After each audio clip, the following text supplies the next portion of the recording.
السلام علیکم۔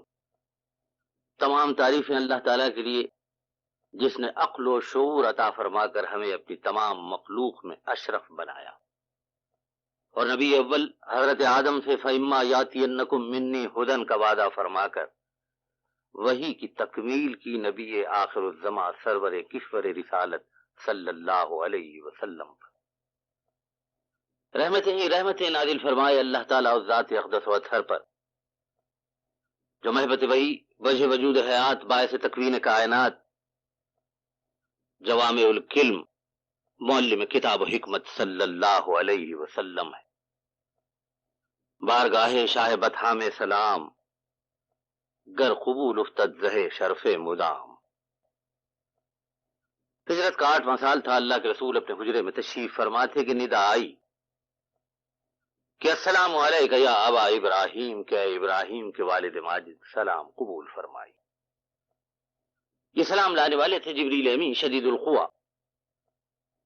حضور رسالت مآب صلی اللہ علیہ وسلم کی خدمت اقدس میں اطلاع آئی کہ حضرت ماریہ قبطیہ کی گود ہری ہوئی۔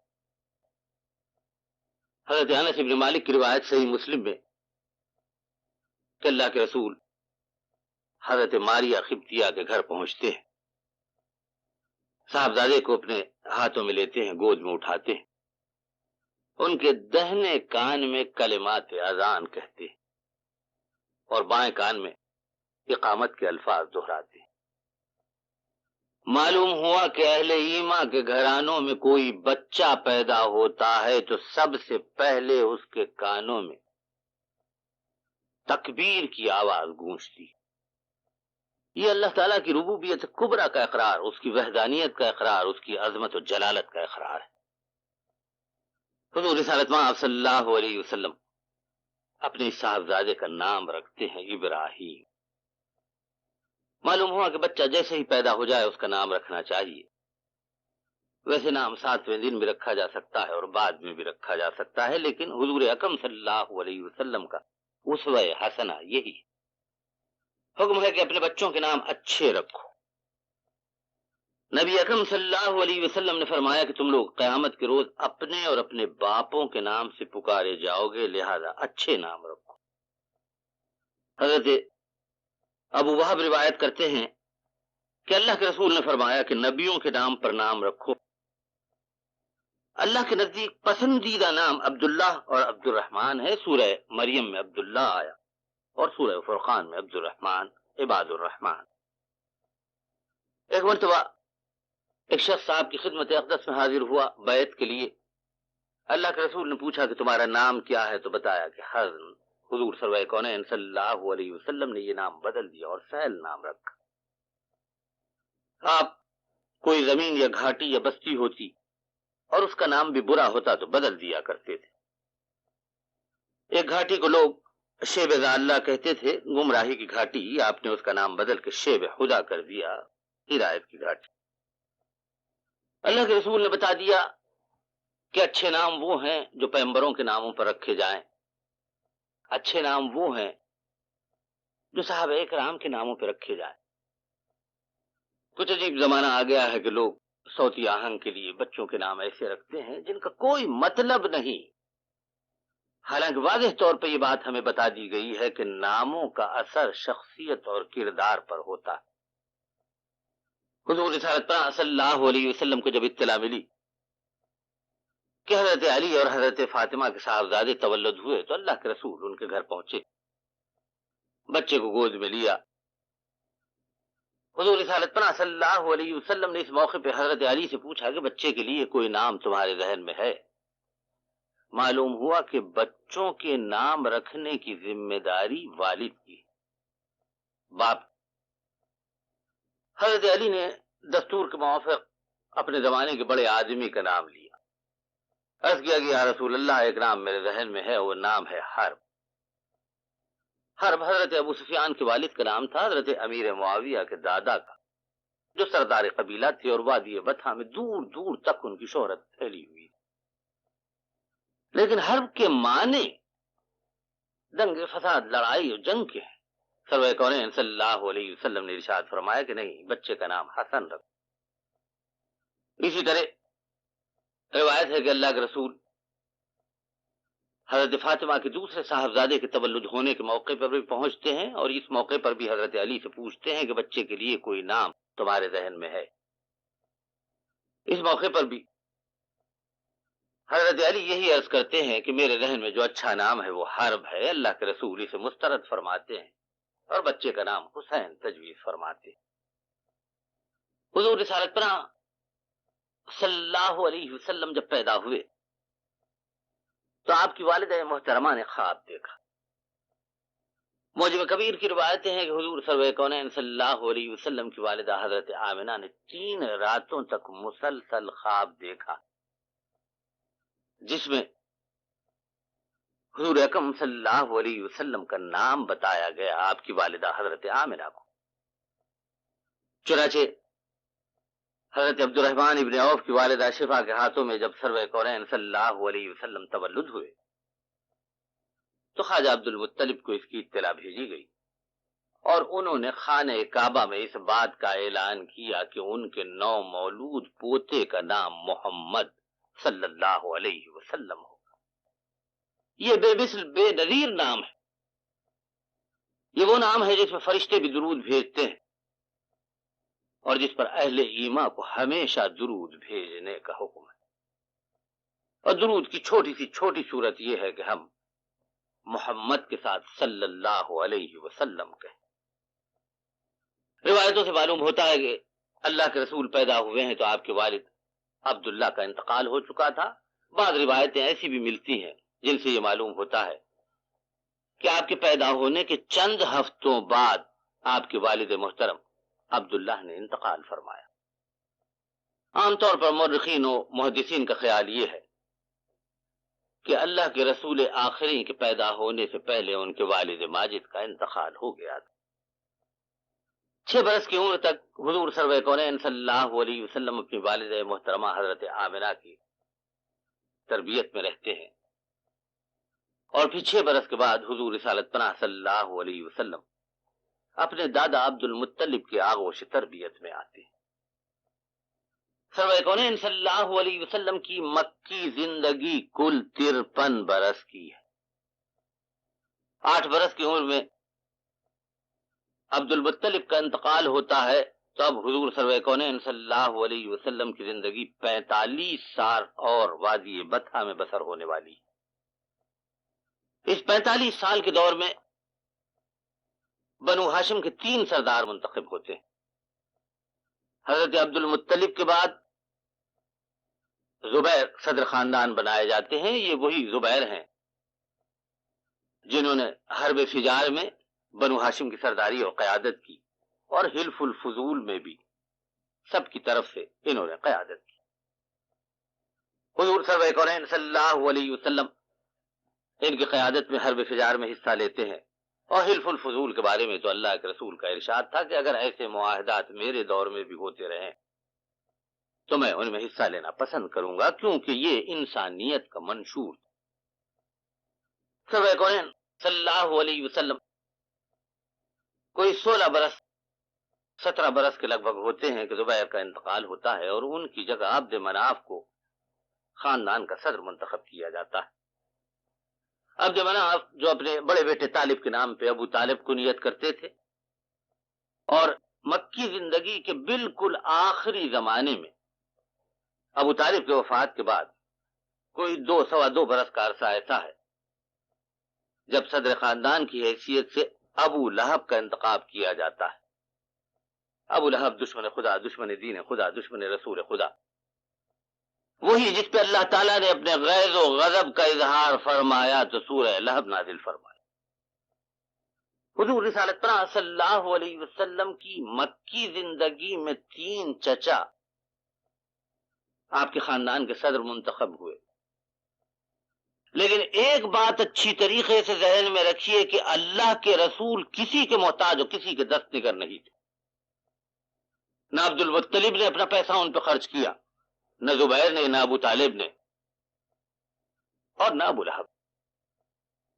احکام السلطانیہ میں ماوردی کی روایت ہے کہ حضور اکرم صلی اللہ علیہ وسلم کے والد محترم نے ترک میں ایک مکان چھوڑا تھا۔ حضور اکرم صلی اللہ علیہ وسلم کے والد تجارت کرتے تھے، نقد و جنس بہت کچھ انہوں نے ورثے میں چھوڑا تھا، اسے تجارت میں لگایا جاتا اور اس کی جو آمدنی ہوتی وہ سرور کونین صلی اللہ علیہ وسلم پہ خرچ ہوتی اور آپ کی کھلائی ام ایمن آپ کی خدمت کے لیے موجود تھی۔ بے شک صدر خاندان کی حیثیت سے عبد المطلب نے بھی، زبیر نے بھی، ابو طالب نے بھی اور ابو لہب نے بھی اپنی اپنی جگہ اپنے فرائض انجام دیے، لیکن ان میں سے کسی کی موجودگی سے اللہ کے رسول کو مالی، سماجی، معاشرتی یا سیاسی کوئی فائدہ کبھی حاصل نہیں ہوا۔ حضور رسالت پرا صلی اللہ علیہ وسلم کے صرف دو چچا ہیں جو ایمان لے آئے، حضرت امیر حمزہ اور حضرت عباس۔ اللہ کے رسول دار ارقم میں ٹھہرے ہوئے ہیں، نبوت کا 6واں برس ہے۔ آپ ایک مرتبہ صفا کی پہاڑی پہ جاتے ہیں اور وہاں دعائیں کر کے لوٹنے والے ہیں کہ ابو جہل حضور رسالت مآب صلی اللہ علیہ وسلم کو وہاں تنہا دیکھ لیتا ہے۔ اس کے دل میں تو نفرتوں کا کالا دھواں تھا، اس کی زبان کیا تھی، افعی کی پھنکار تھی۔ حضور رسالت مآب صلی اللہ علیہ وسلم کو دیکھا تو ہوش کھو بیٹھا۔ پہلے تو آپ کو برا بھلا کہتا رہا، لیکن اس پر بھی اس کے دل کی آگ ٹھنڈی نہ ہوئی تو صفا کی پہاڑی سے ایک نوکدار پتھر اٹھا کر سرور کشور رسالت صلی اللہ علیہ وسلم کے ماتھے پہ دے مارا کہ آپ کے ماتھے سے خون کا ایک فوارہ پھوٹ بہا۔ اس خون کو دیکھ کر شاید اس بیری کا دل ٹھنڈا ہوا کہ صفا کی پہاڑی سے اتر کر خانہ کعبہ میں بنو مخزوم کی منڈلی میں جا کر بیٹھ گیا۔ یہ نظارہ عبداللہ ابن جدعان کی لونڈی بھی دیکھ رہی تھی، جس نے حضور رسالت مآب صلی اللہ علیہ وسلم کو دودھ پلایا تھا۔ اس کا بس نہ چلتا تھا کہ آگے بڑھ کے ابو جہل کا منہ نوچ لیتی۔ سرور کشور رسالت صلی اللہ علیہ وسلم پر یہ ظلم دیکھ کر اس کی آنکھوں میں خون اتر آیا، لیکن عورت تھی، بے بس تھی، اور عورت بھی لونڈی تھی جس کا کوئی مقام وادی بطحا میں نہیں تھا۔ عورت کو تو شرف اسلام نے دیا، عورت کو تو قانونی حیثیت اسلام نے دی۔ وہ وہاں بے بسی کے عالم میں تل ملاتی کھڑی تھی کہ اس کے کانوں میں کسی کے مضبوط قدموں کی چاپ آئی۔ وہ اس آواز کو خوب پہچانتی تھی، اس لیے کہ اللہ کے رسول کے ساتھ اس آنے والے کو بھی اس نے دودھ پلایا تھا۔ تھوڑا سا وقت گزرا، لمحوں کی بات تھی کہ ایک بالا بلند قد کا نوجوان سامنے آیا۔ اسے دیکھتے ہی عبداللہ ابن جدعان کی لونڈی نے کہا کہ میری گناہگار آنکھوں نے اے ابو عمارہ آج یہ نظارہ دیکھا۔ پوچھا کہ کیا تمہاری حمیت بیدار نہیں ہوتی؟ کیا اعلاء کلمت الحق کا یہی نتیجہ ہے کہ اللہ کے ایک برگزیدہ بندے پہ یوں ظلم کیا جائے؟ ابو عمارہ جو اپنی پیٹھ پہ ترکش ڈالے، اپنے کندھے سے کمان لٹکائے شکار سے لوٹ رہے تھے، سیدھا خانہ کعبہ پہنچے کہ ان کا معمول یہی تھا، جب شکار سے لوٹتے تو طواف کر کے اپنے گھر جاتے۔ اس مرتبہ طواف کیا تو وہاں آئے جہاں بنو مخزوم کی منڈلی جمائے ابو جہل بیٹھا تھا۔ ترش رو، ترش زبان، تیکھے نقوش کا دبلا پتلا یہ شخص ناک پر غصہ رکھتا تھا۔ ابو عمارہ نے پوچھا کہ کیا تیری زبان کی گستاخی کے ساتھ ساتھ آج اللہ کے رسول پر تیرے ہاتھ بھی گستاخ ہوئے اور دراز ہوئے؟ یہ کہہ کے اپنے کندھے سے کمان نکالی اور پوری قوت کے ساتھ ابو جہل کے ماتھے پہ دے ماری تاکہ اس کے ماتھے سے خون کا فوارہ پھوٹ پا۔ اس موقع پہ کہا کہ یہ نہ سمجھنا کہ میں نے خاندانی حمیت میں تجھے پیٹا ہے، بلکہ یہ سمجھ لے کہ میں جا رہا ہوں اپنے بھتیجے کے ہاتھوں پر ایمان قبول کرنے کے لیے۔ یہ ابو عمارہ کوئی اور نہیں، حضرت امیر حمزہ تھے۔ دار ارقم میں پہنچتے ہیں اور سرور کشور رسالت صلی اللہ علیہ وسلم کے دستے حق پرست پر ایمان قبول کرتے ہیں۔ اللہ کے رسول کے دوسرے چچا حضرت عباس ہیں، جن کے بارے میں دو روایتیں ملتی ہیں۔ ایک تو یہ کہ یہ سابقون الاولون میں ہیں، بالکل ابتدائی زمانے میں انہوں نے اللہ کے رسول کے دستے حق پرست پر ایمان قبول کیا۔ چنانچہ ان کی شریک حیات حضرت ام الفضل غالباً حضرت خدیجۃ الکبریٰ کے بعد دوسری بڑی خاتون ہیں جنہوں نے ایمان قبول کیا. حضرت سمیہ کا نمبر بھی بعد میں آتا ہے. درمیان میں صرف حضور رسالت مآب صلی اللہ علیہ وسلم کی صاحبزادیاں. خیال ہے کہ حضرت عباس نے اسی زمانے میں اسلام قبول کیا، اور یہی وجہ ہے کہ آخری بیعت عقبہ میں اللہ کے رسول نے حضرت عباس کو اپنے ساتھ رکھا تھا. خیال ہے کہ شاید حضور اکرم صلی اللہ علیہ وسلم کی طرف سے انہیں کوئی مشورہ ملا تھا، یا مصلحت ایسی تھی کہ انہوں نے اپنے ایمان کو چھپائے رکھا تاکہ جحفا کے مقام پر حضور سرور کائنات صلی اللہ علیہ وسلم سے وہ آ ملتے ہیں فتح مکے کے موقع پر. اور یہی میر الزہران کی طرف بڑھتے ہوئے اللہ کے رسول ارشاد فرماتے ہیں اپنے چچا حضرت عباس سے کہ میں آخر الانبیاء ہوں اور تم آخر المہاجرین. کہ اس وقت حضور رسالت مآب صلی اللہ علیہ وسلم کے عہد میں ہجرت ختم، لیکن شر سے خیر کی طرف ہجرت قیامت تک باقی رہے گی. دوسری روایت حضرت عباس کے بارے میں یہ ہے کہ حضرت عباس نے فتح مکے سے پہلے جحفا کے مقام پر ایمان قبول کیا، لیکن عام طور پر مورخین کا خیال یہ ہے کہ حضرت عباس ابتدا ہی میں ایمان لانے والوں میں سے ہیں، اور یہ مصلحت تھی، سیاسی دباؤ تھا کہ وہ مکے ہی میں رہ گئے، لیکن مکے میں رہ کر انہوں نے مسلمانوں کی خدمت انجام دی اور سرور کونین صلی اللہ علیہ وسلم کو مشرکین مکہ کی جنگی تیاریوں کی اطلاعیں بھیجوائیں، اور مارے کوٹے جنگ بدر میں مشرکین کے ساتھ آئے. حضور اکرم صلی اللہ علیہ وسلم نے مسجد نبوی میں صحابہ کرام سے ارشاد فرما دیا تھا کہ اگر عباس تم میں سے کسی کی زد میں آ جائیں تو خیال رکھنا اس میں یہی مصلحت پوشیدہ تھی. حضرت عباس نے اور حضرت امیر حمزہ نے اعلی کلمت الحق میں اللہ کے رسول کا ساتھ دیا اور بہت ساتھ دیا. زبیر کا زمانہ تو وہ ہے کہ حضور اکرم صلی اللہ علیہ وسلم کی بھی بعثت ہی نہیں ہوئی تھی. ابو طالب البتہ اعلی کلمت الحق کے بعد زندہ رہے، لیکن انہوں نے اسلام کی کسی مرحلے پر کوئی خدمت نہیں کی. ہاں، مشرکین کی طرف سے، وادی بطحا کے رہنے والوں کی طرف سے جب بھی حضور رسالت مآب صلی اللہ علیہ وسلم پہ دباؤ ڈالا جاتا تو ابو طالب بھی اس دباؤ میں شریک ہو جاتے. چنانچہ سیرت نبوی صلی اللہ علیہ وسلم کا وہ مشہور واقعہ کہ اللہ کے رسول نے ایک دن اپنے ان چچا ابو طالب سے صاف کہہ دیا کہ اگر میرے دہنے ہاتھ پر سورج اور بائیں ہاتھ پہ چاند بھی ہوگا اور ان کی گراں باری سے میں جھکا بھی جا رہا ہوں گا اور سورج کی تمازت سے پھونکا بھی جا رہا ہوں گا، تب بھی یہ سن لیجئے کہ اعلی کلمت الحق پر میری زبان بند نہیں ہو. ابو لہب تو ظاہر ہے کہ دشمن خدا، دشمن دین خدا تھا، اس سے تو کسی امداد کی توقع ہو ہی نہیں سکتی. ابو لہب تو شروع ہی سے بتوں کا پوجنے والا، مال کی محبت میں گرفتار، سوسائٹی کے دباؤ میں تھا، ایسا کہ اس نے حضور اکرم صلی اللہ علیہ وسلم سے اس درجہ قریبی رشتہ ہونے کے باوجود اور ایک دیوار بیچ کے پڑوسی ہونے کے باوجود سب سے زیادہ آپ کے قلب اطہر کو تکلیف پہنچا. سرور کونین صلی اللہ علیہ وسلم 8 برس کی عمر سے کام کرنے نکلتے ہیں، محنت کرتے ہیں. بخاری کی روایت ہے کہ جیاد کی پہاڑی پہ اللہ کے رسول بکریاں چرایا کرتے تھے اور چند قیرات ان کا معاوضہ ملتا تھا. حضور سرور کونین صلی اللہ علیہ وسلم کے لیے تو اللہ تعالیٰ نے رہنے کے لیے گھر دیا تھا، کھانے پینے کے لیے سامان تھا، ذخہ تھا، تجارت ہو رہی تھی، مال بڑھ رہا تھا، آمدنی میں اضافہ ہو رہا تھا. آپ صلی اللہ علیہ وسلم اپنی یہ آمدنی ابو طالب کو دے دیا کرتے تھے جو جزماج تھے، تنگ دست تھے، ایک پیر سے لنگڑے تھے.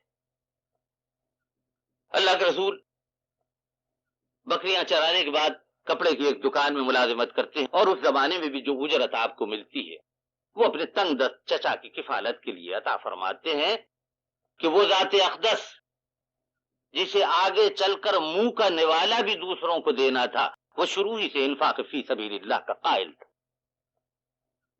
حضور رسالت مآب صلی اللہ علیہ وسلم جب اس عمر کو پہنچتے ہیں کہ خود ہی اپنے مال تجارت کے ساتھ آگے بڑھے تو اللہ کے رسول کی غیر معمولی بصیرت، فراست امانت و دیانت کا نتیجہ ظاہر ہوتا ہے کہ سرور کونین صلی اللہ علیہ وسلم کو آج کی اصطلاح میں امپورٹ اور ایکسپورٹ میں خاصا کچھ منافع ہوتا ہے۔ اللہ کے رسول کی تجارتی بصیرت کے بارے میں وادی بطحا میں جب روایتیں عام ہوئی تو مکے کے ایک سرمایہ دار گھرانے کی طرف سے بھی اللہ کے رسول کی خدمت میں یہ تجویز آئی کہ شراکت میں آپ اس گھرانے کا بھی مال لے جائیں اور اس طرح منافع میں حصے دار ہوں۔ شراکت کی یہ تجویز خدیجہ الکبریٰ کی طرف سے آئی تھی، جو بعد میں چل کر حضور رسالت مآب صلی اللہ علیہ وسلم کے عقد نکاح میں آتی۔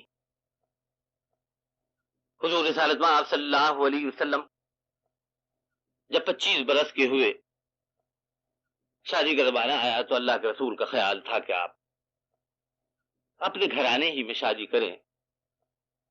ابو طالب کی صاحبزادی ام ہانی کی طرف حضور رسالت مآب صلی اللہ علیہ وسلم کا خیال تھا۔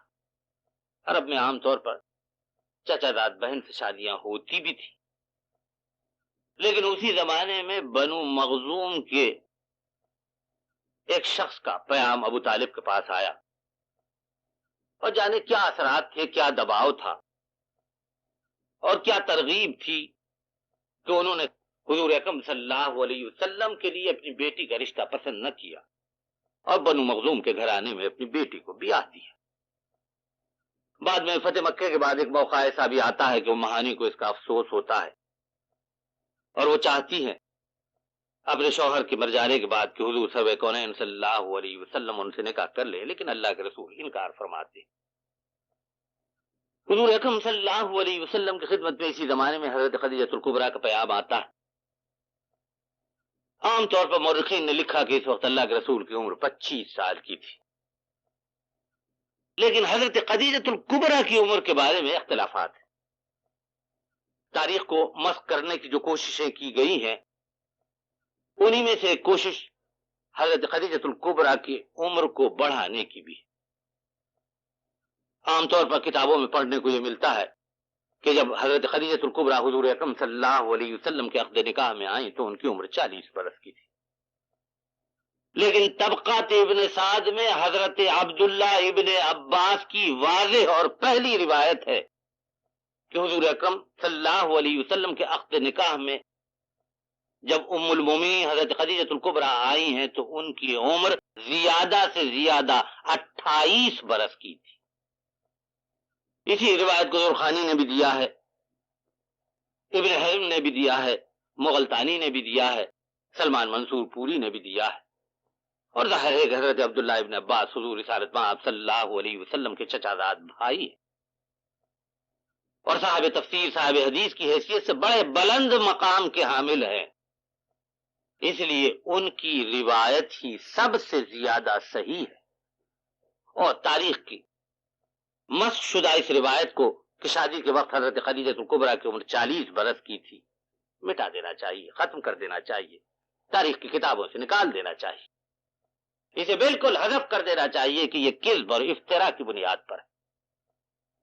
اس لیے کہ بعض لوگوں کے ذہن میں یہ آیا 3 صدی 4 صدی ہجری میں جب روایتیں گھڑی جا رہی تھیں، حدیثیں موضوع کی جا رہی تھی، کہ حضرت خدیجہ الکبریٰ کی عمر ایسی بتائی جائے کہ لوگوں کے ذہن میں یہ بات آئے کہ اس کے بعد انہیں ایک سے زیادہ کیا اولاد ہو سکتی ہے۔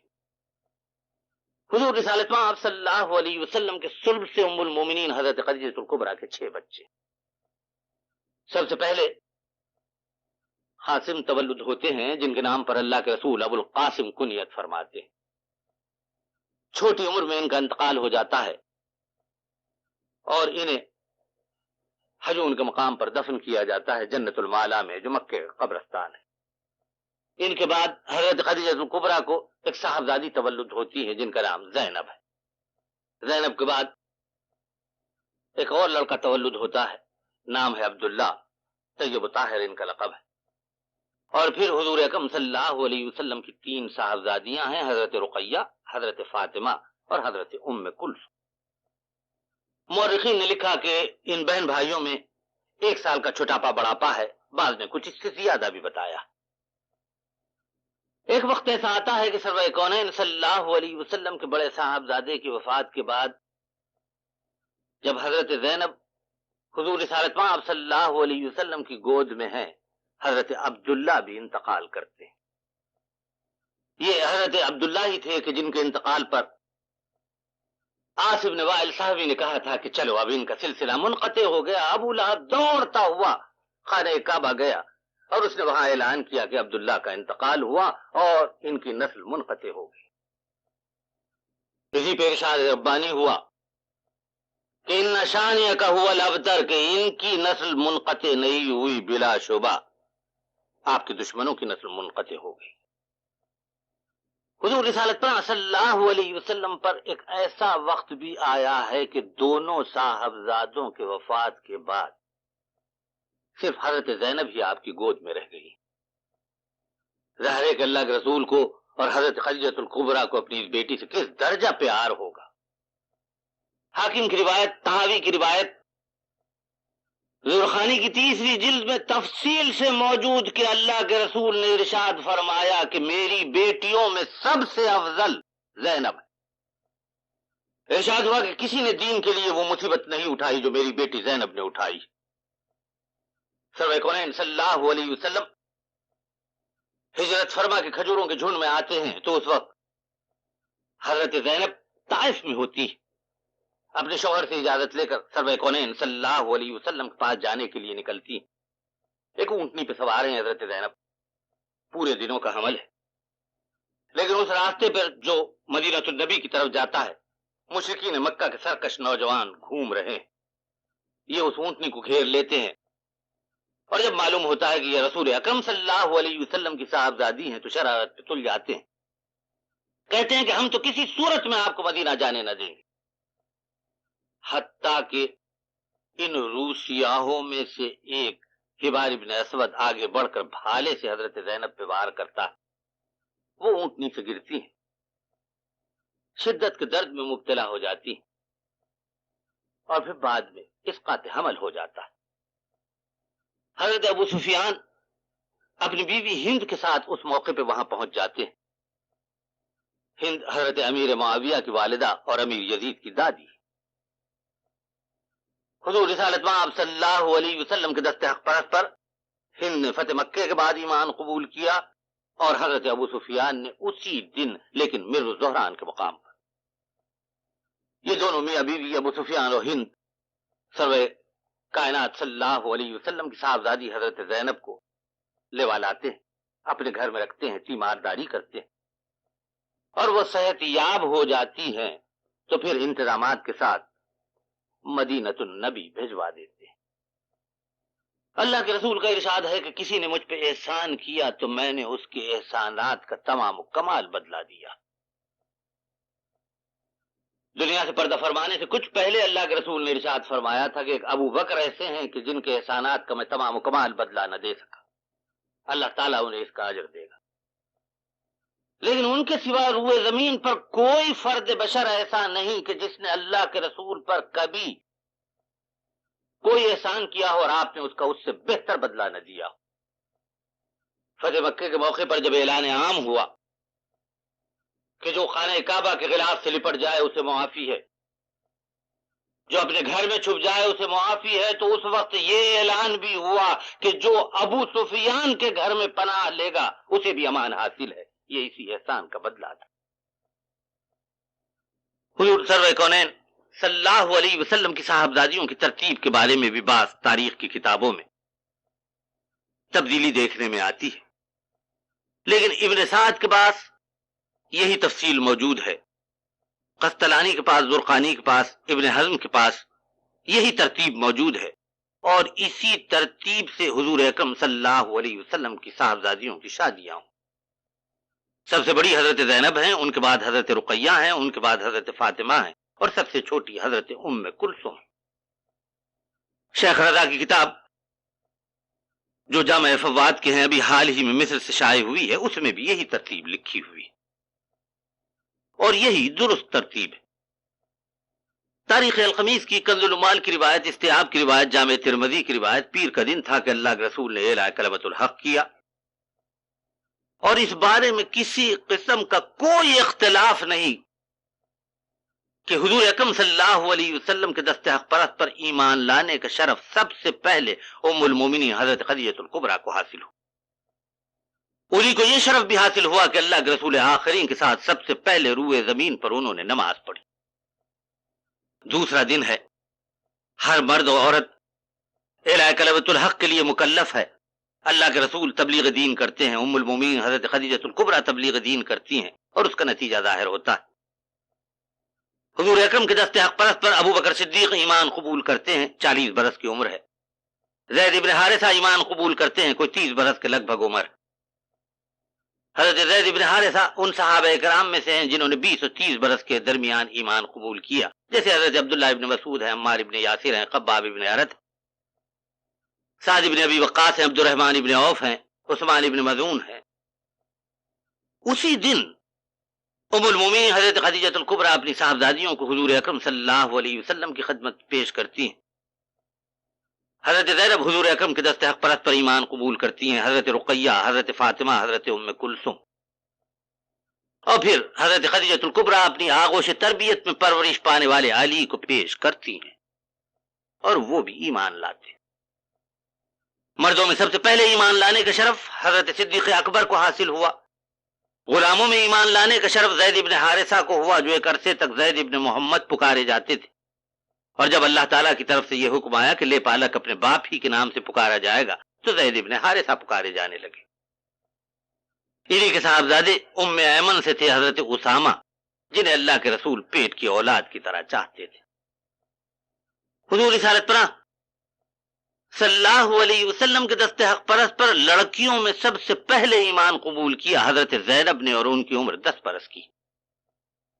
ایمان لاتے وقت حضرت علی کی عمر کیا تھی، اس بارے میں مورخین میں اختلاف ہے، لیکن مسعودی نے تنبیہ و اشراف میں تفصیل سے اس مسئلے پہ بحث کی ہے۔ کم سے کم عمر بتانے والوں نے 2.5 برس آپ کی عمر بتائی، زیادہ سے زیادہ عمر بتانے والوں نے 15 برس آپ کی عمر بتائی، لیکن عام طور پر مورخین و محدثین کا رجحان اس طرف ہے کہ حضرت علی بھی 10 برس ہی کی عمر میں ایمان لاتے۔ حضور رسالت پناہ صلی اللہ علیہ وسلم جو ابتدائی سے اپنے تنگ دست چچا ابو طالب کی مدد کیا کرتے تھے، حضرت علی پیدا ہو جاتے ہیں تو انہیں اپنے پاس لے آتے ہیں۔ اس وقت تک بیاہ کے ام المومنین حضرت خدیجہ الکبریٰ حضور رسالت پناہ صلی اللہ علیہ وسلم کے پاس آ گئی تھی۔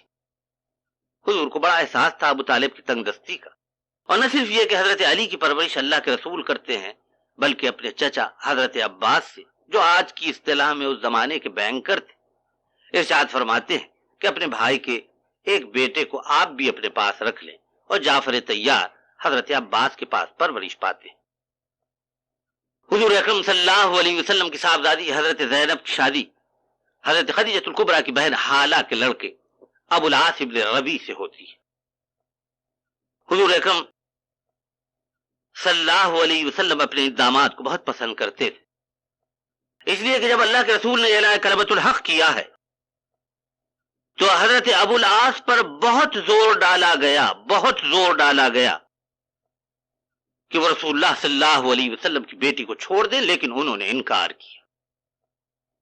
حضرت ابو العاص حضرت زینب کو بہت پسند کرتے تھے، ان کی شان میں انہوں نے ایک قصیدہ بھی لکھا ہے۔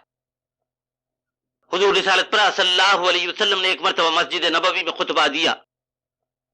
موقع وہ تھا جب حضور رسالت پناہ صلی اللہ علیہ وسلم کی خدمت اقدس میں حضرت فاطمہ نے شکایت کی تھی کہ حضرت علی ابو جہل کی بیٹی سے شادی کرنا چاہتے ہیں۔ ارشاد ہوا کہ اللہ کے رسول کی بیٹی اور ابو جہل کی بیٹی ایک گھر میں نہیں رہ سکتی۔ اس موقع پر حضور رسالت پناہ صلی اللہ علیہ وسلم نے اپنی بڑی صاحبزادی حضرت زینب اور بڑے داماد حضرت ابو العاص کو ایک علامت اور نشان کے طور پر پیش کیا تھا کہ کامیاب ازدواجی زندگی کا جوڑا ایسا ہوتا ہے۔ حضور رسالت پناہ صلی اللہ علیہ وسلم کے داماد حضرت ابو العاص تجارت کرتے تھے، اور اللہ تعالیٰ نے خوب دے رکھا تھا۔ جس طرح حضرت عباس کے بارے میں روایتیں ہیں کہ انہوں نے ابتدائی میں ایمان قبول کر لیا تھا لیکن اپنا ایمان چھپائے رکھا، اسی طریقے سے حضرت ابو العاص کے بارے میں بھی روایتیں ہیں، اس لیے کہ حضور اکرم صلی اللہ علیہ وسلم نے ان کی ہجرت کے بعد حضرت زینب کو نئے نکاح کے ساتھ ان کے ساتھ نہیں بھیجا، بلکہ سابقہ نکاح کو برقرار رکھا تھا۔ حضور رسالت پناہ صلی اللہ علیہ وسلم کی بڑی صاحبزادی حضرت زینب کے 2 بچے تھے۔ بڑی صاحبزادی تھیں جن کا نام امامہ تھا، اور ان کے بعد علی تھے جو علی زینبی کہلاتے ہیں یا علی ابن ابو العاص۔ ایک موقع پر مدنی زندگی میں اللہ کے رسول نے جب آپ کے پاس یمانی نگینوں کا ہار آیا تو ارشاد فرمایا کہ یہ ہار میں اسے دوں گا جو مجھے سب سے زیادہ محبوب۔ اس موقع پہ مختلف رائے ہوئی، کسی کا خیال تھا کہ شاید یہ ہار ام المومنین حضرت عائشہ صدیقہ کو ملے، لیکن سرور کونین صلی اللہ علیہ وسلم نے اپنی بڑی نواسی حضرت امامہ کو طلب فرمایا اور ان کے گلے میں یہ ہار پہنایا۔ حضرت امامہ اور حضرت علی بچپن میں حضور اکرم صلی اللہ علیہ وسلم اور حضرت خدیجہ الکبریٰ ہی کے پاس رہا کرتے تھے۔ حضرت رقیہ بیاہ جانے کے بعد حضرت عثمان کے ساتھ حبشہ ہجرت کر گئی تھی۔ اس زمانے میں جب حضور اکرم صلی اللہ علیہ وسلم پر طرح طرح کے مظالم توڑے جا رہے تھے، یہی حضرت امامہ نور دیدہ تھی، نور نظر تھی، قرۃ عینی تھی، اور یہی علی حضور رسالت مآب صلی اللہ علیہ وسلم کے سینے سے چمٹ جاتے تو اللہ کے رسول خوش ہو جایا کرتے تھے۔ مصدقہ روایتوں سے معلوم ہوتا ہے کہ مکی زندگی میں انہی بچوں کو یہ شرف و منزلت حاصل ہوئی کہ اللہ کے رسول نماز پڑھتے تو یہ آپ کے کندھوں پہ سوار ہو جاتے تھے، اور رکوع سجود میں جاتے تو آپ انہیں اتار دیتے۔ مدنی زندگی میں تو وہ موقع آیا جب صحابہ اکرام ہجرت حبشہ سے واپس ہوئے اور ایک مرتبہ اللہ کے رسول کو مسجد نبوی میں سلام کیا، جبکہ حضور سرور کونین صلی اللہ علیہ وسلم نماز پڑھ رہے تھے اور سلام کا جواب نہ ملا تو حیرت کی۔ حیرت اس لیے کہ قرآن میں حکم ہے فَحَيُّوا بِأَحْسَنَ مِنْهَا أَوْ رُدُّوهَا، کہ جب تمہیں سلام کیا جائے تو اے مومنو سلام کا جواب دو اور کوشش کرو کہ بہتر طریقے سے جواب دو۔ اللہ کے رسول تو قرآن کے ایک ایک حکم پر عمل کرنے والے تھے۔ صحابہ کرام تعجب کر رہے تھے کہ اللہ کے رسول نماز میں سلام کا جواب کیوں نہیں دیتے۔ جب امام الانبیاء نے نماز ختم کی تو ارشاد فرمایا کہ اب قوموا للہ قانتین والی آیت نازل ہو گئی اور نماز میں عمل کثیر کی اجازت نہیں۔ مکی زندگی میں تو یہ ہوتا تھا کہ گھر میں کوئی نہ ہوتا تو آگے بڑھ کے دروازے کی کنڈلی بھی کھول دی جاتی، کوئی ضروری بات ہوتی تو اس کا جواب بھی دے دیا جاتا تھا، عمل کثیر کی ممانعت نہیں تھی، اور یہ بچے سرور کونین کے شانوں پہ اسی وقت نماز میں سواری کرتے تھے جب تک کہ عمل کثیر کا حکم نہ آیا تھا۔ مدنی زندگی میں شاید یہ سعادت کسی اور کو حاصل نہیں ہوئی۔ حضور اکرم صلی اللہ علیہ وسلم کی نواسی حضرت امامہ کے بارے میں حضرت فاطمہ نے حضرت علی کو وصیت کی تھی کہ حضرت فاطمہ کے انتقال کے بعد اگر حضرت علی کسی سے شادی کرنا چاہیں تو بڑی بہن کی صاحبزادی امامہ سے شادی کر لیں۔ چنانچہ عبدالغابہ کی روایت ہے کہ حضرت علی نے حضرت امامہ سے شادی کی اور صاحب اولاد ہوئے، اور یہ سلسلہ چل رہا۔ بات تہذیب التہذیب اور عبدالغابہ سے معلوم ہوتا ہے کہ حضرت امامہ نے اور نکاح بھی کیے، صاحب اولاد ہوئی، اور وہ بھی سلسلہ چل رہا۔ علی زینبی حضور رسالت پناہ صلی اللہ علیہ وسلم کے سب سے بڑے نواسے ہیں، سب سے چہیتے نواسے ہیں کہ فتح مکے کے موقع پر اللہ کے رسول کے ساتھ ردیف وہی ہوتے ہیں۔ حضور سرور کونین جب خانہ کعبہ کا دروازہ کھلا کے اندر تشریف لے جاتے ہیں اور وہاں خانہ کعبہ کی تطہیر کرتے ہیں، تصویروں کو مٹوا دیتے ہیں، تو ایک مرحلہ ایسا بھی آتا ہے کہ خانہ کعبہ کی دیوار پر جمے ہوئے بت کو اللہ کے رسول توڑنا چاہتے ہیں، اور جب وہاں تک آپ کا دست مبارک نہیں پہنچتا تو انہی علی زینبی کو، اپنے نواسے علی کو، جنہیں نماز میں بھی اپنے نانا کے کندھوں پر بیٹھنے کا شرف حاصل تھا، اپنے کندھوں پہ کھڑے کرتے ہیں اور حکم دیتے ہیں کہ اس بت کو دیوار کعبہ سے گرا دے۔ یہ اور بات ہے کہ نام کی مماثلت کی وجہ سے بعض لوگوں نے ایک گلے کا ہار اتار کر دوسرے گلے میں ڈال دیا، لیکن مستند ماخذوں کے ساتھ یہی بات ثابت ہے۔ حضور سرور کونین صلی اللہ علیہ وسلم کے یہ نواسے جنگ یرموک میں شہید ہوتے ہیں۔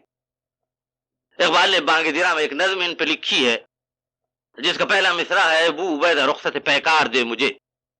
امین الامت حضرت ابو عبیدہ ابن جراح جو سپہ سالار اعلیٰ ہیں، ان کی خدمت میں حضور رسالت پناہ صلی اللہ علیہ وسلم کی یہ نواسے پہنچتے ہیں اور اجازت طلب کرتے ہیں کہ داد شجاعت دینے کے لیے میدان جنگ میں جائیں، تو حضرت ابو عبیدہ ابن جراح اس مجاہد کی آنکھوں میں جام شہادت نوش کرنے کی تمنا کو پڑھ لیتے۔ یہ موقع ہے کہ سرور کونین صلی اللہ علیہ وسلم کی خدمت میں آپ کے نواسے کے ذریعے علی زینبی کے ذریعے ابو عبیدہ ابن جراح اپنا سلام بھیجواتے ہیں۔ اللہ کے رسول کے دنیا سے پردہ کرنے کے بعد کوئی صحابی مرنے کے قریب ہوتے تو اور صحابہ اکرام ان کے پاس جاتے اور آخری بات جو ان سے کہتے وہ یہ کہ اللہ کے رسول کی خدمت میں ہمارا سلام پہنچا دینا۔ حضرت علی زینبی کے بارے میں معلوم ہوتا ہے کہ یہ بھی صاحب اولاد ہوئے اور ان کا سلسلہ نسل بھی شام میں موجود ہے۔ حضور رسالت پناہ صلی اللہ علیہ وسلم کی دوسری صاحبزادی حضرت رقیہ ہیں جو حضرت عثمان سے بیاہی گئی ہیں۔ حبشہ میں ان کے ایک صاحبزادے تولد ہوئے جن کا نام عبداللہ۔ یہ صاحبزادے حضرت عبداللہ پہلی مرتبہ اپنے نانا اور اپنی نانی کے گود میں اس وقت آئے جب حبشہ سے حضرت عثمان یہ سن کے وادی بطحہ لوٹ گئے کہ یہاں سب لوگوں نے اسلام کو قبول کر لیا۔ اس وقت تک ام المومنین حضرت خدیجۃ الکبریٰ کا انتقال نہ ہوا تھا۔ ابن رقیہ جو حضور رسالت پاک صلی اللہ علیہ وسلم کے دوسرے نواسے ہیں، ان کا انتقال مسعودی کی تحقیق کے مطابق 76 سال کی عمر میں ہوا۔ مروج الذہب میں یہ تفصیل موجود ہے۔ ابن تیمیہ نے لکھا ہے کہ حضرت حسین کے صاحبزادے علی زین العابدین کے وہ استاد تھے۔ یہ تفصیل منہاج السنہ میں موجود ہے۔ شاہ رکن عالم حضرت زکریا ملتانی کے پوتے کے نانا جو تھے حضرت شیخ جمال فرغانی انہی عبداللہ ابن رقیہ کی نسل سے تھے۔ آزاد کشمیر کے دارالسلطنت مظفر آباد کے بانی سلطان مظفر خان کے شجرہ نسب سے بھی یہ معلوم ہوتا ہے کہ 24 واسطوں کے بعد ان کا سلسلہ عبداللہ ابن رقیہ تک پہنچتا ہے، اور یہ سلسلہ الحمدللہ آج بھی دنیا میں موجود ہے۔ حضرت عثمان کے دوسرے صاحبزادے عمر سے بھی یہ سلسلہ پھیلا اور باقی ہے۔ حضور رسالت پناہ صلی اللہ علیہ وسلم کی تیسری صاحبزادی حضرت فاطمہ ہے۔ جب انہیں اللہ تعالیٰ نے ایک صاحبزادی عنایت فرمائی تو حضرت فاطمہ نے جو اپنی بڑی بہن سے بے انتہا متاثر تھی، جنہوں نے ماں کے مرنے کے بعد اپنی چھوٹی بہنوں کو ماں کا پیار دیا تھا، انہی کے نام پر اپنی بیٹی کا نام زینب رکھا۔ وہی زینب جن کے بارے میں عام طور پر واقعہ کربلا کے سلسلے میں تفصیلات ملتی ہیں۔ کہا جاتا ہے کہ اور محمد انہی کے صاحبزادے تھے۔ ان کی شادی عبداللہ سے ہوئی تھی جو جعفر طیار حضرت علی کے بڑے بھائی کے بیٹے تھے۔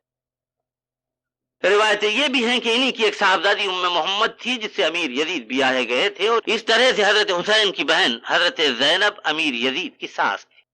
روایتوں میں یہ بھی آیا ہے کہ ام محمد حضرت عبداللہ ابن جعفر طیار کی کسی دوسری بیوی کی صاحبزادی تھی، لیکن بہرحال حضرت زینب سے رشتہ ساسی کا ہوتا ہے۔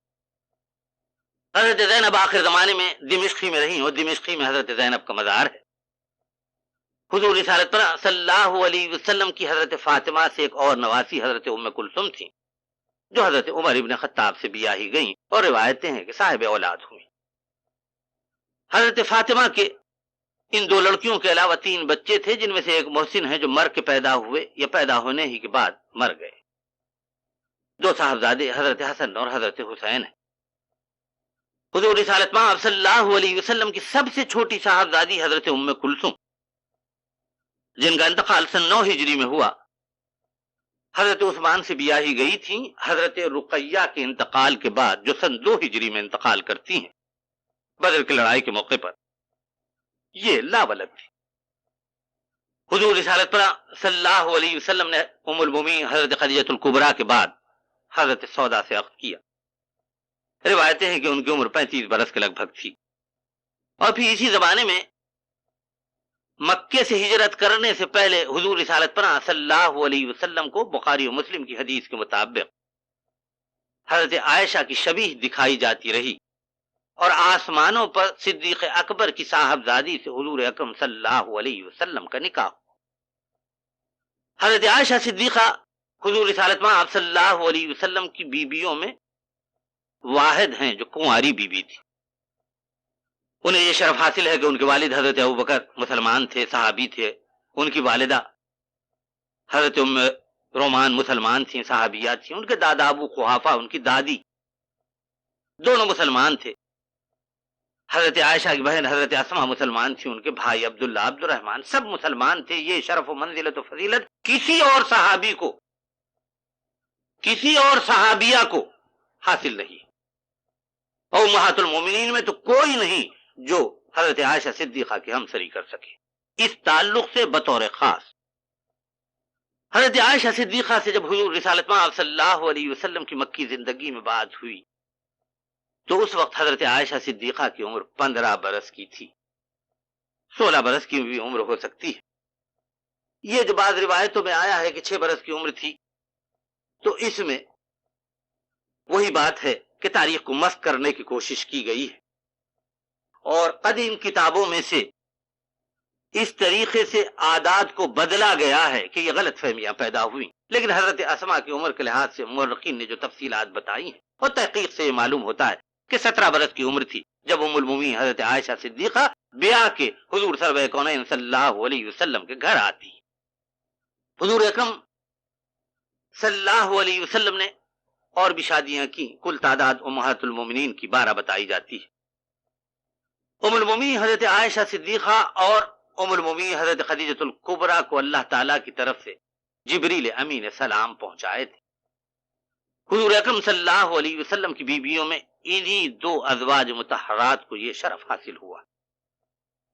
حضرت خدیجہ کے بارے میں حضور رسالت مآب صلی اللہ علیہ وسلم نے ایک موقع پہ ارشاد فرمایا کہ دنیا کی 4 بڑی عورتوں میں ان کا شمار۔ اور حضرت عائشہ صدیقہ رضی اللہ تعالیٰ عنہا کے بارے میں اللہ کے رسول کا ارشاد ہے کہ تمام عورتوں پر عائشہ کو اس طرح فضیلت حاصل ہے جس طرح تمام کھانوں پر سرید کو فضیلت حاصل ہے۔ ام المومنین حضرت عائشہ صدیقہ نے امت کو 1/3 علم دیا۔ امہات المومنین میں کوئی نہیں جس نے اللہ کے رسول سے وہ اکتساب علم اور اکتساب فیض کیا ہو جو ام المومنین حضرت عائشہ صدیقہ رضی اللہ تعالیٰ عنہا نے کیا۔ تنہا وہی ہیں جن کے بارے میں قرآن میں ذکر آیا، وہی ہیں جن کی وجہ سے امت مسلمہ کو تیمم کی سہولت حاصل ہوئی۔ اللہ کے رسول کا ارشاد تھا کہ میری بیویوں میں کسی کی چادر میں مجھ پر وحی کا نزول نہیں ہوتا بجز عائشہ کی۔ کمال محبت سے اللہ کے رسول حضرت عائشہ کو حمیرہ پکارا کرتے تھے، اور جب اللہ تعالیٰ کی طرف سے سلام آیا تو فرمایا کہ یا عائش، جبرائیل آئے ہیں تمہیں اللہ تعالیٰ کا سلام پہنچاتے۔ حضرت عائشہ صدیقہ نے 2210 حدیثیں روایت کی۔ ایک حضرت ابو ہریرہ کے بعد 1-2 ہی نام آتے ہیں جنہوں نے اس کثرت سے حدیثیں روایت کی ہیں، لیکن حضرت عائشہ کی حدیثیں وہ ہیں جو سلک مروارید ہیں، فقہ کی بنیاد ہے ان حدیثوں پر۔ بڑے بڑے صحابہ کرام بھی، خلفاء راشدین بھی حضرت عائشہ صدیقہ سے مسائل کے بارے میں رائے لینے کے لیے آیا کرتے تھے اور فقہ میں ان کی رائے معلوم کرتے۔ ام المومنین حضرت عائشہ صدیقہ ہی ہیں جو قیامت کے دن اللہ کے رسول کا ہاتھ پکڑ کے اٹھیں گی اور حوض کوثر پر حضور اکرم کے ساتھ ہوگی۔ امام بخاری نے اپنی تاریخ میں لکھا کہ جس طرح دنیا کے سب مردوں پہ، تمام پیغمبروں پہ اللہ کے رسول آخری کو فضیلت حاصل ہے، اللہ تعالیٰ کی تمام مخلوق پر اللہ کے رسول آخری کو فضیلت حاصل ہے، اسی طرح دنیا کی تمام عورتوں پر عائشہ صدیقہ کو فضیلت حاصل ہے، وہ سید عالم۔ نہ حوا کا وہ مقام ہے، نہ سارہ کا وہ مقام ہے، نہ مریم کا وہ مقام ہے جو ام المومنین حضرت عائشہ صدیقہ کا۔ اور یہ حقیقت کلی ہے کہ کسی نبی کی ماں نے، کسی نبی کی بیوی نے امت کو وہ علم نہیں دیا جو علم ام المومنین حضرت عائشہ صدیقہ کی وجہ سے امت مسلمہ کو ملا۔ حضور رسالت پناہ صلی اللہ علیہ وسلم کی شریک حیات کی وجہ سے قرآن کا درس، حدیثوں کا درس 50 برس تک ہوتا رہا اور مستند طریقے سے۔ حضور رسالت پناہ صلی اللہ علیہ وسلم نے دنیا سے پردہ فرمایا تو ام المومنین حضرت عائشہ صدیقہ ہی کے سینے پر آپ کا سر تھا۔ ارشاد فرماتی تھیں کہ اللہ تعالیٰ نے مجھے یہ سعادت دی کہ مرنے سے پہلے اللہ کے رسول کے لعاب دہن سے میرا لعاب دہن مل گیا۔ میرے ہی حجرے میں اللہ کے رسول نے وصیت کی کہ آپ کو قیامت تک کے لیے زمین کے سینے میں امانتاً سپرد کر دیا جائے۔ ام المومنین حضرت عائشہ صدیقہ صحابیات میں اور قیامت تک پیدا ہونے والی تمام عورتوں میں سب سے زیادہ افضل۔ 3 صدی 4 صدی ہجری میں جب منافقین کی طرف سے یورش ہوئی، اسلام کی تاریخ کو مسخ کرنے کی کوشش ہوئی، طرح طرح کے سوالات اٹھائے گئے، تو ایک مسئلہ یہ بھی اٹھایا گیا کہ خدیجۃ الکبریٰ، عائشہ صدیقہ، فاطمۃ الزہرا میں بڑا کون ہے، کس کو فضیلت زیادہ حاصل ہے؟ اس بارے میں مجھے اور آپ کو کہنے کا کیا حق حاصل ہے؟ قرآن اس بارے میں قطعیت کے ساتھ فیصلہ کرتا ہے سورہ احزاب میں کہ صحابیات میں سب سے اونچا مقام، سب سے بلند مقام امہات المومنین کا، اور ان کے بعد حضور اکرم صلی اللہ علیہ وسلم کی بیٹیاں، اور پھر عام صحابیات۔ یہاں میں اور یہ بیان کرتا چلوں کہ بعض اصطلاحوں کے بارے میں عام طور پہ ایک اشکال سا ذہن میں ہے۔ ایک اصطلاح ہے اہل بیت کی جو عام طور پہ استعمال کی جاتی ہے۔ قرآن میں 3 جگہ اہل البیت اور اہل بیت کا ذکر آیا ہے، اور جہاں بھی یہ اصطلاح استعمال ہوئی ہے وہاں انبیاء کی بیویوں کی طرف واضح طور پر اشارہ۔ سورہ احزاب جس میں وہ آیت جو یا نشان نبی سے شروع ہوتی ہے، اس میں اہل بیت کا ذکر ہے، اور اہل بیت سے مراد حضور رسالت مآب صلی اللہ علیہ وسلم کی بیویاں ہیں، ازواج مطہرات۔ اس کے بارے میں کسی قسم کا کوئی شبہ نہیں، تمام مفسرین نے یہی لکھا۔ حضرت عبداللہ ابن عباس یہی کہتے تھے، اکرمہ یہی کہتے تھے، مسروق یہی کہتے تھے، بیضاوی نے یہی لکھا، قرطبی نے یہی لکھا، سیوطی نے یہی لکھا، آلوسی نے یہی لکھا، فخر الدین رازی نے یہی لکھا۔ کسی کو کوئی شبہ نہیں۔ یہ شبہ پیدا کرنے کی کوشش تو بعد میں کی گئی کہ اس اصطلاح کا مفہوم کچھ اور۔ حضور رسالت پاک صلی اللہ علیہ وسلم خندق کی لڑائی کے لیے نکلتے ہیں تو صحابہ اکرام کی ٹکڑیاں بناتے ہیں، اور 20 گز زمین کا ٹکڑا ہر ایک کے سپرد کرتے ہیں کہ خندق بنائے۔ اس موقع پہ اللہ کے رسول کی خدمت اقدس میں صحابہ اکرام حاضر ہوتے ہیں اور عرض کرتے ہیں کہ یا رسول اللہ، سلمان فارسی کو ہماری ٹکڑی میں شریک کر دی۔ جب حضور اکرم مختلف ٹکڑیوں کی طرف سے یہ تقاضا سنتے ہیں تو ارشاد فرماتے ہیں کہ سلمان تو اس ٹکڑی میں ہوں گے جس میں ہم ہوں گے، کہ سلمان ہمارے اہل بیت میں سے۔ معلم کتاب و حکمت ہی اس اصطلاح کی وسعت کو بتا سکتے تھے، اور یہاں اللہ کے رسول کے ارشاد کے مطابق یہ معلوم ہوا کہ اہل بیت میں صحابہ کرام بھی شامل ہیں۔ ایک موقع ہے حضرت عائشہ کے حجرے میں، ایک اور روایت ہے کہ حضرت ام سلمہ کے حجرے میں حضور سرور کونین صلی اللہ علیہ وسلم حضرت علی کو طلب فرماتے ہیں، حضرت فاطمہ کو طلب فرماتے ہیں، جن کا گھر حضرت عائشہ کے حجرے سے لگا ہوا تھا۔ حضرت حسن اور حضرت حسین کو بلاتے ہیں، ایک چادر اڑاتے ہیں اور آیت تطہیر کی تلاوت فرماتے ہیں اور دعا کرتے ہیں کہ اللہ تعالیٰ ان کو بھی پاکیزہ رکھ۔ اللہ کے رسول معلم کتاب و حکمت کی حیثیت سے بتاتے ہیں کہ بیٹی بھی اہل بیت میں شامل ہے، داماد بھی اہل بیت میں شامل ہے، نواسے بھی اہل بیت میں شامل ہے۔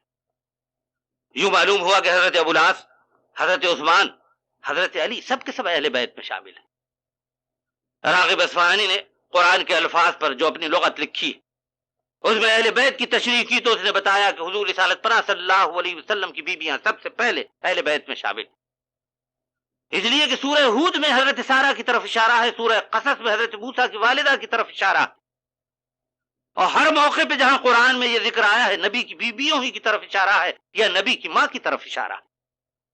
تو بتایا کہ سب سے پہلے اہل بیت سے مراد، گھر والیوں سے مراد اللہ کے رسول کی بیویاں۔ یہ محاورہ اردو میں بھی مستعمل ہے، اور گھر والی سے مراد زوجہ ہی ہے۔